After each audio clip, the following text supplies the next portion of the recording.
Hi, welcome back to my channel. I'm Indie Tiger, and these are my thoughts on Strange New Worlds, Season 2, Episode 4, Among the Lotus Eaters.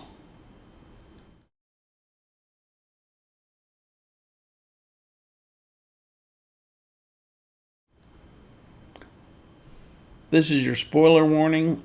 If you have not seen the episode, please go watch it and then come back and watch my video.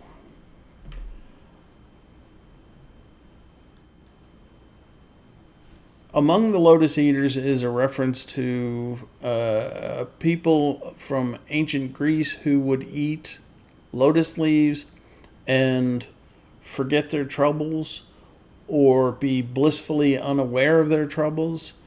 And this episode kind of plays into that with the plot. The plot goes like this: the Cayuga and the Enterprise are on a joint mission when we start the episode. Captain Battelle, who is Captain Pike's love interest, is captain of the Cayuga, and they are trying to have a few minutes of downtime together, but they keep getting interrupted. The final interruption is from Starfleet saying to the Enterprise that they need to go back to Rigel, and there's some cultural contamination that they've discovered on the planet from when Pike was there earlier. And Pike has just had a moment with Captain Battelle where he says, let's take a break because I'm affecting your career, because Admiral Passat is mad at you, and that's why you didn't get promoted to Commodore. And so she's upset about that because she doesn't see it the same way as he does, and she has just given him a gift of like an ancient maritime necklace that from some culture that's an alien culture.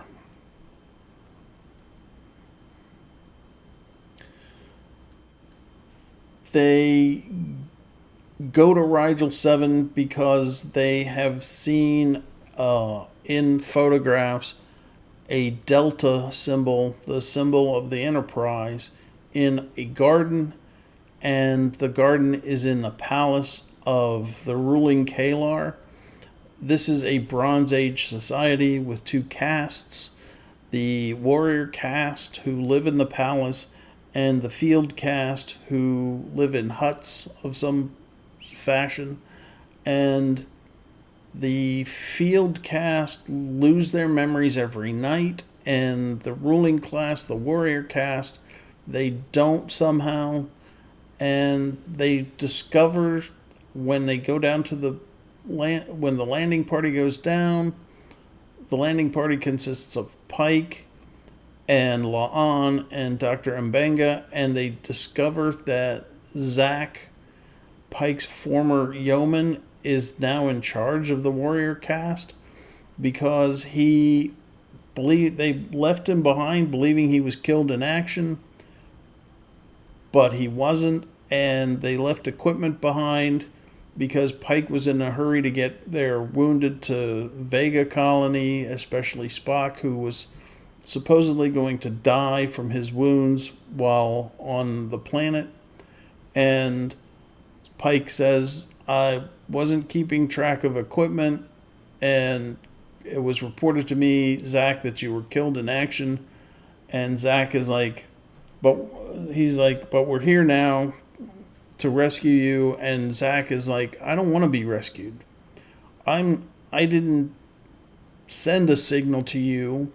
They used that symbol because it was on my shirt. They used that as my symbol of power, and that's why it's in the garden.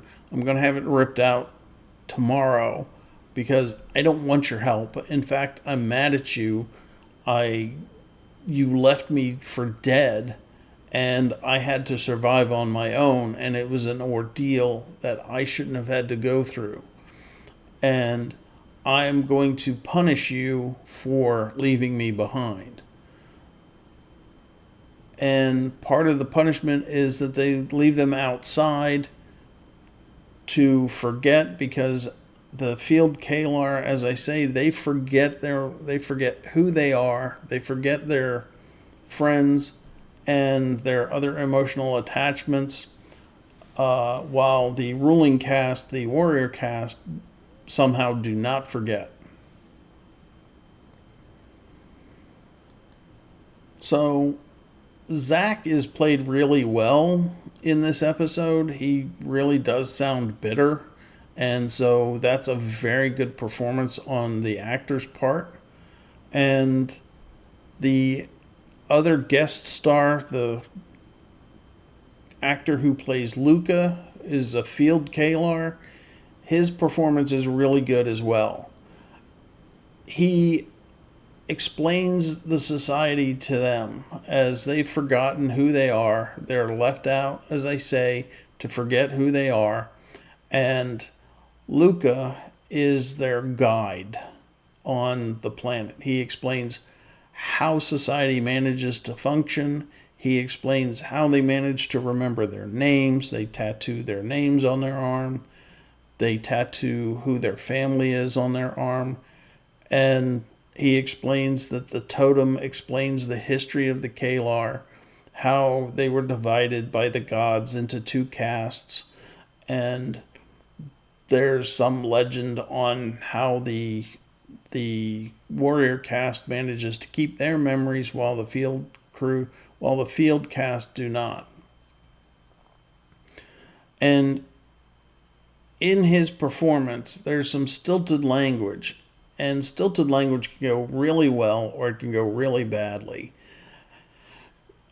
For an example of a really bad stilted language, I refer you to the Enterprise episode Terra Nova, where the NX-01 finds themselves at Terra Nova and they discover their survivors. Terra Nova is the first colony that was founded, or one of the first colonies that was founded.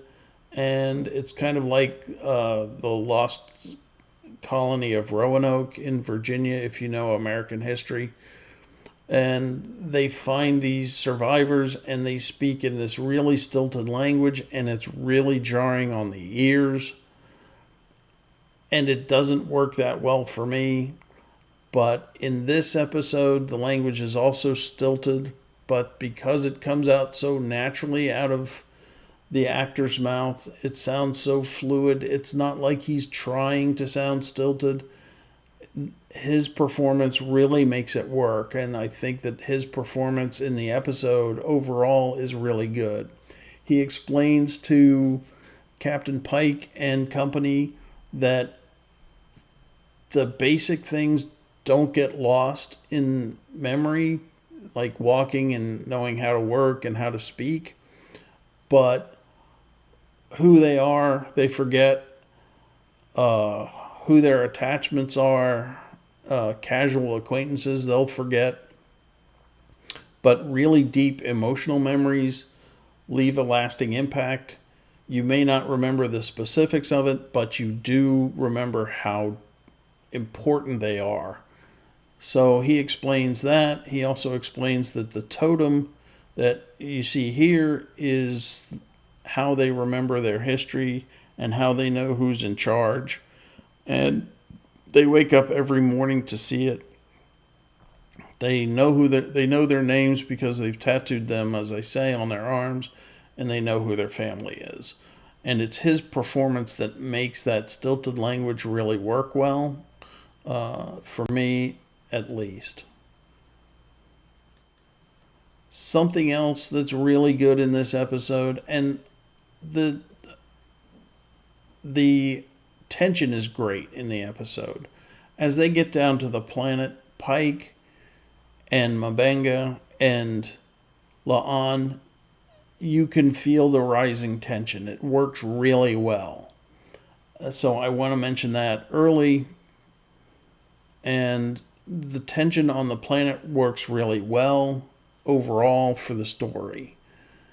The other thing that's interesting that works well for me is the language that they've gone back to. Erica Ortega, who is the pilot, she is saying, I don't often get to go. She's recording her log. She says, I don't often get to go on the landing party. But in this case, I get to go because it's a rough ride down to the planet. So I get to pilot the shuttle, and I get to be a part of the landing party. And that is also a nautical term that you see in naval history and tradition and fiction. And that works for me. When TNG switched from landing party to away team, that immediately reminded me of high school and away games. So when your high school football team is not playing at your stadium, they're playing an away game in the United States, and that just reminded me of high school. So it doesn't resonate as well for me to call it an away team. Maybe they do that in the French Navy or some other Navy. I don't know, but landing party is what's used in many, many works of fiction, of nautical fiction, and so that works really well for me. The other thing that they use is when they're referring to the captain of a ship, they call him Enterprise, and Cayuga, Captain Battelle, is referenced as Cayuga, and Captain Pike is referenced as Enterprise, and that is also a nautical tradition from the Navy that I served in, where you refer to the captain as the ship, and when the captain is speaking for the ship, they call themselves Enterprise Actual or Cayuga Actual, so that works for me as well. So I think both of those instances really are correct usage of nautical terms, and so I really enjoy that. Something else that I like about this episode that I didn't like about the episode Tomorrow and Tomorrow and Tomorrow is that they talk about landing the shuttlecraft 12 kilometers away from the village. And when La'an starts losing her memory, there's this really loud ringing sound in her ears that is the first symptom of memory loss. And they've been walking for hours to get to cross these 12 kilometers. And so that works in this case. They maybe learned from their last mistake. Maybe they thought about it afterwards and said, oh yeah, wait, we had in the previous episode a 15-hour round trip, and we only had a day to get there and back, and that doesn't really work. So maybe they thought about it and said, we need to address this in the next episode. We'll say that they've been walking for hours, because 12 kilometers is a long distance to hike. And so that works well for me. So congratulations on that. I think you probably learned from your last episode.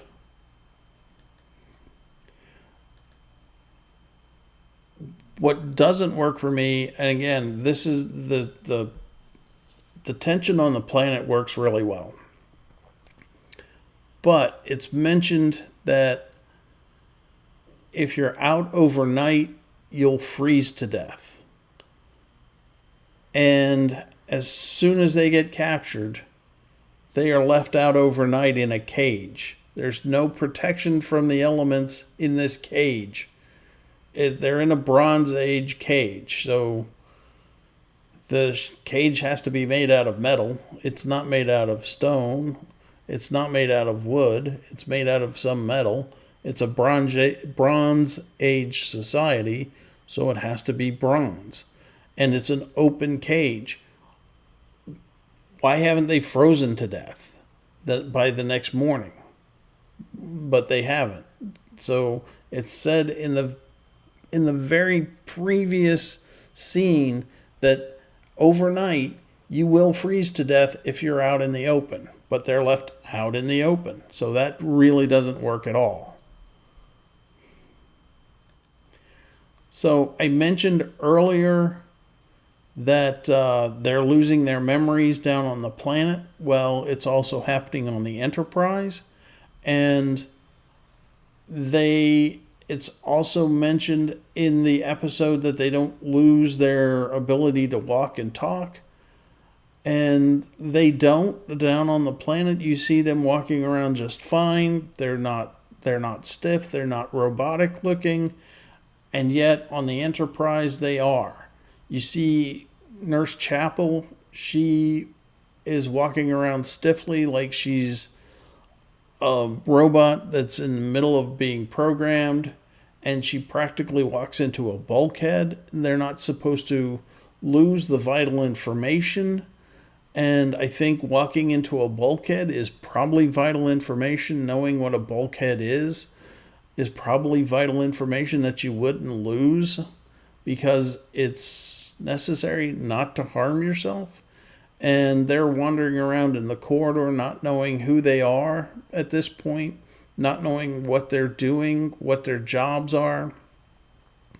And Nurse Chapel says in one scene that she could easily bandage a wound because that's just deep knowledge, but she couldn't perform complex operations to save a crew member. She couldn't do surgery, for example, because that's too complex of an operation to perform.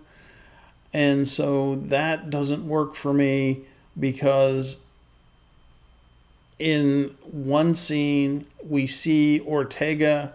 Everybody has lost their memory at this point, but Ortega got scared. She left the bridge and she goes home. She asks she doesn't know that she's talking to the computer. She says, I want to go home, when she gets into the turbo lift, and the turbo lift takes her to deck 6, and she's like, this is home. And the computer's somehow she gets the computer to respond, and the computer shows her how to get home through flashing lights. Although the flashing lights are ahead of her and behind her, that doesn't really work.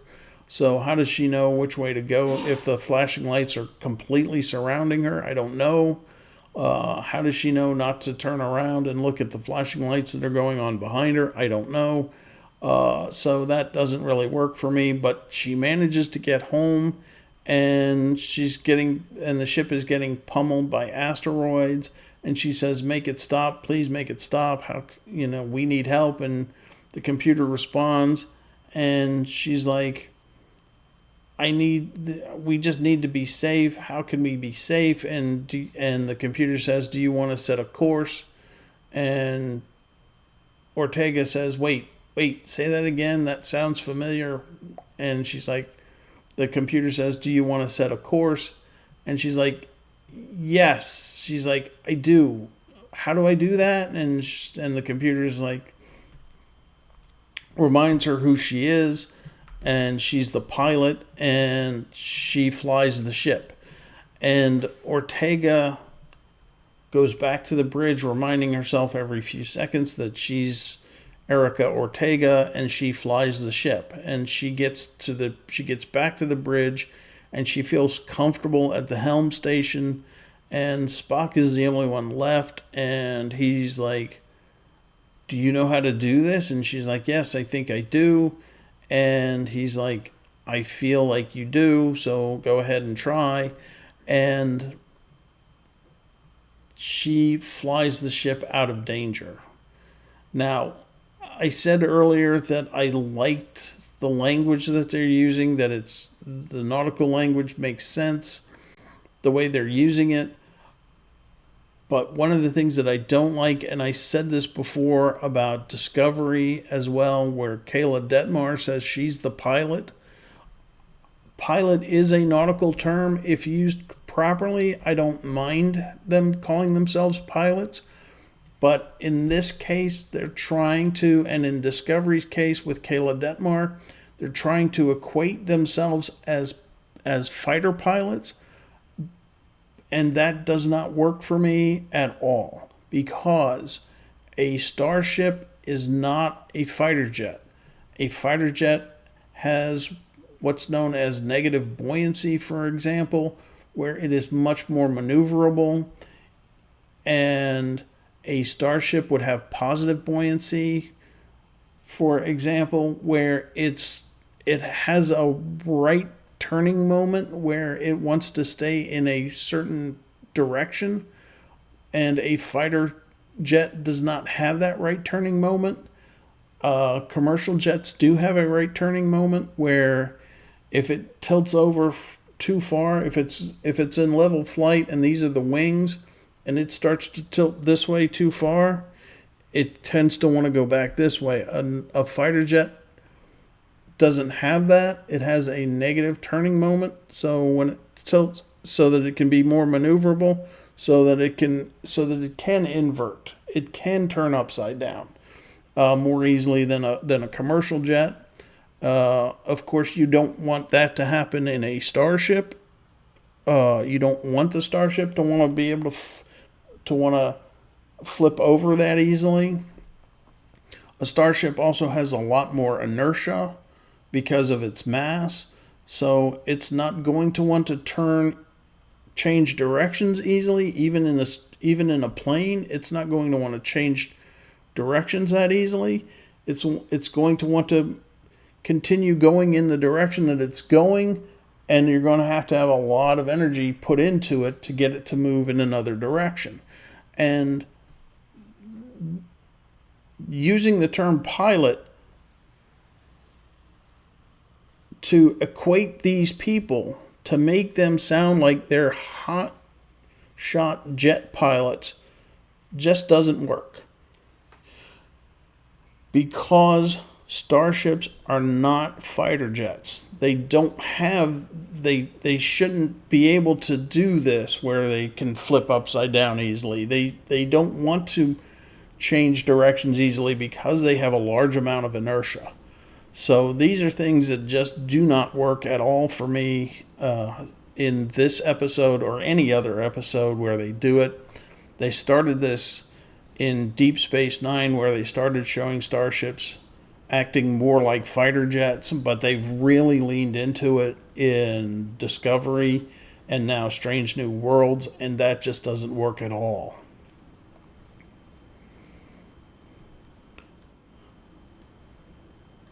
Pike finally gets back to the palace where he begins to regain his memories, and Zach finally explains to him after he's regained his memories, yeah, there's something in the palace walls that keeps the radiation from affecting our memories. That's how we know who we are. That's how we're the ruling class. And Pike basically arrests Zach and takes him away, and Erica manages to get the ship out of danger by turning it 360 degrees and firing phasers while doing so. Again, not a fighter jet. Can't really make the ship do this that easily. You can't make it turn 360 degrees easily. So that scene doesn't work at all for me. But they managed to get the ship out of danger. They managed to solve the issue by moving this asteroid out of the way, out of the planet's way, that's been causing all the memory loss over the decades. And that's how they solve the issue. And they arrest Zach and they take him and they take all their equipment back. So, and Spock says, well, isn't this a violation of the Prime Directive? And Pike is like, no, because this is not natural evolution for this planet, that this would happen, this collision in space that caused them to stay in this caste system for thousands of years, just it's not natural. Which I don't know why it's not natural. Of course it's natural. There's collisions in space all the time. So I don't know why Pike would think that, but Spock says, I feel that your logic is right. Of course, Spock is more emotional in these episodes, and because he's shown to have emotions in the cage, I think that's why they're leaning into him having emotions in these episodes, because he's not the same Spock that we know from TOS. He's the Spock that we're supposed to know from the cage. So other than that, these are my final thoughts, and I think that this episode works pretty well for the tension. For the storytelling, it's okay, except for the little places where I said, it doesn't work well for me. One of the things that doesn't work well for me in the storytelling aspect is that Zach says that Rigel 7 changes people, and it doesn't actually change people. And Pike points that out to him in the end. So Zach must have always been the way that he is, even though he's a member of the Enterprise crew initially. So Zach must have always been craving power or something, and must always have been a spiteful man-child almost. So that kind of, I'm not sure how that squares with being a member of the Enterprise, because the Enterprise is the flagship and you're supposed to be the best of the best. So I don't know how that squares.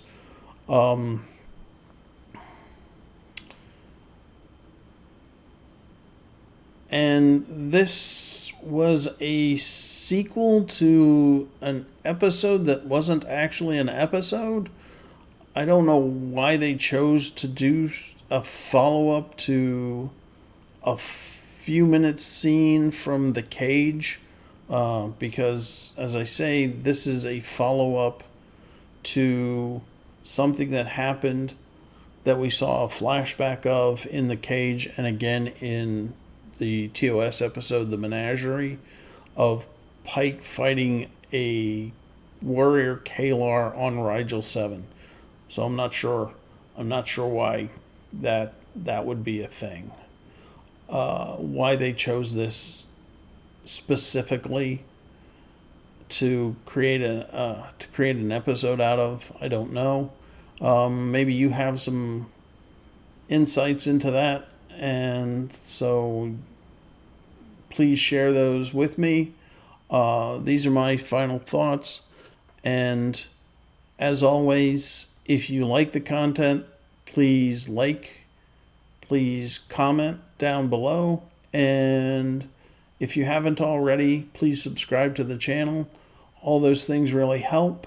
I'm trying to build this channel up. I've gotten several videos now that are getting hundreds of views, which I'm really pleased with, and that's thanks to you guys for helping spread the word about my channel. So I appreciate that very much. And with that, I will talk to you later on. Have a great evening.